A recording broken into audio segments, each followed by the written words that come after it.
अस्सलाम वालेकुम। रात का वक्त था, आसमान बिल्कुल साफ था। अचानक एक चमकती हुई लकीर पूरे आसमान पर दौड़ गई।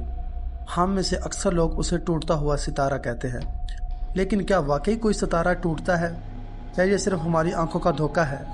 और सबसे हैरान कुन सवाल, क्या कुरान में जिस शबाब का जिक्र है वही चीज़ है जिसको आज साइंस मीटियोर कहती है?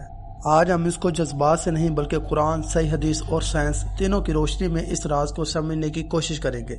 हजारों साल पहले जब साइंस इतनी तरक्की याफ्ता नहीं थी तो लोग आसमान में होने वाले हर अजीब मंजर को किसी न किसी गैबी वाकयात से जोड़ देते थे। अगर शहाब नजर आता तो लोग कहते कोई बादशाह पैदा हुआ है या कोई बड़ा आदमी दुनिया से चला गया है।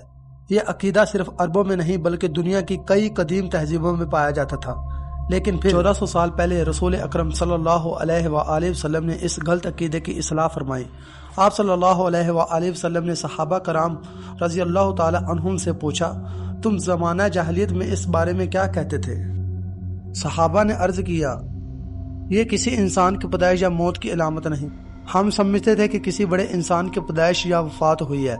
तब रसूल अकरम सल्लल्लाहु अलैहि वसल्लम ने फरमाया, ऐसा हरगिज नहीं। यह किसी इंसान की पैदाइश या मौत की अलामत नहीं बल्कि इसकी हकीकत कुछ और है। आप सल्लल्लाहु अलैहि वसल्लम ने इरशाद फरमाया, जब अल्लाह ताला किसी मामले का फैसला फरमाता है तो फरिश्ते अल्लाह के हुक्म के सामने आजिज़ी अख्तियार करते हैं।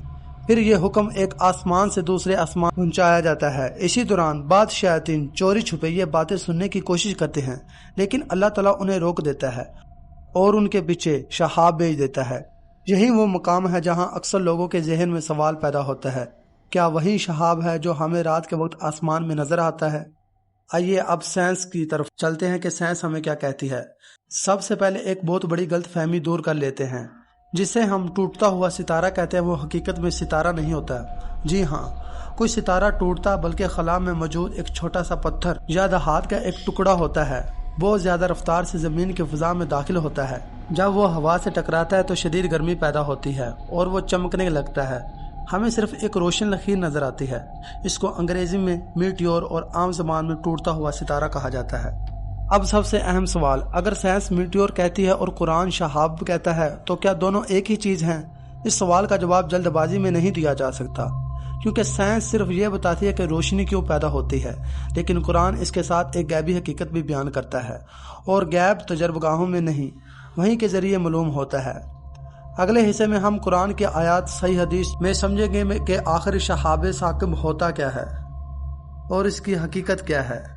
अब तक हम जान चुके हैं कि साइंस के मुताबिक जिसे हम टूटता हुआ सितारा कहते हैं वह हकीकत में एक छोटा खिलाई पत्थर है। लेकिन अब सवाल यह है, कुरान इसके बारे में क्या कहता है? क्या कुरान भी यही बात करता है या फिर कुरान किसी और हकीकत की तरफ इशारा करता है? आइए कुरान मजीद को देखते हैं। अल्लाह ताला सूरह जिन में इरशाद फरमाते हैं, और हमने आसमान को टटोला तो उसे सख्त पहरेदारों और शहाबों से भरा हुआ पाया, और पहले हम सुनने के लिए बाज़ जगहों पर बैठ जाते थे, लेकिन अब जो भी सुनने की कोशिश करता है वो अपने लिए एक ताक में लगा हुआ शहाब पाता है। इस आयत से मालूम है कि जन्नात पहले आसमान की बाद खबरें सुनने की कोशिश करते थे, लेकिन रसूलुल्लाह सल्लल्लाहु अलैहि वसल्लम की बैसत के बाद अल्लाह ताला ने इसकी हिफाजत का खास इंतजाम फरमाया। इस तरह सूरह सफ़ात में अल्लाह ताला ने इरशाद फरमाया, हमने आसमान दुनिया के सितारों से मुज़य्यन किया और हर सरकश शैतान से महफूज कर दिया। अगर कोई चोरी छुपे बात सुनने की कोशिश करे तो उसके पीछे रोशन शहाब लग जाता है। यहाँ अल्लाह ताला ने वाज़ा फरमाया कि शहाब शैतान को रोकने का जरिया बनता है। अब यहाँ एक और अहम सवाल पैदा होता है, क्या कुरान, शहाब और साइंस का मीटियोर बिल्कुल एक ही चीज़ है? इस सवाल का जवाब यस और नो दोनों हो सकते हैं, क्योंकि साइंस सिर्फ ये बताती है कि हमें आसमान में रोशनी क्यों नजर आती है, वो साइंसी तजर्बों से हमें बताती है। लेकिन कुरान मजीद एक गैबी हकीकत और गैबी मकसद दोनों को बयान करता है। इसको इंसानी तजर्बे से बयान नहीं किया जा सकता, बल्कि हम इस पर ईमान रखते हैं क्योंकि अल्लाह ताला ने हमें बता दिया है। हम इतना कहेंगे जितना कुरान और सही हदीस ने बताया है। हम ये भी ईमान रखते हैं कि अल्लाह ताला ने शहाब के जरिए शैतान को रोकता है, और हम ये भी जानते हैं कि साइंस हमें इस रोशनी की ज़ाहिरी वजह भी बताती है। और ना ही ये कह सकते हैं कि जो आसमान पर चमकती हुई लाइन नजर आई है वो पत्थर जो हमारी अंतरिक्ष में दाखिल हुए हैं गर्म हवा की वजह से रोशनी पैदा हुई है। हकीकत अल्लाह ताला ही बेहतर जानता है, लेकिन हमारा कुरान और हदीस और उनकी आयात पर ईमान है। दोस्तों कमेंट बॉक्स में बताइएगा कि ये आपको वीडियो कैसी लगी और नेक्स्ट आप किस मौजू पर वीडियो देखना चाहते हैं।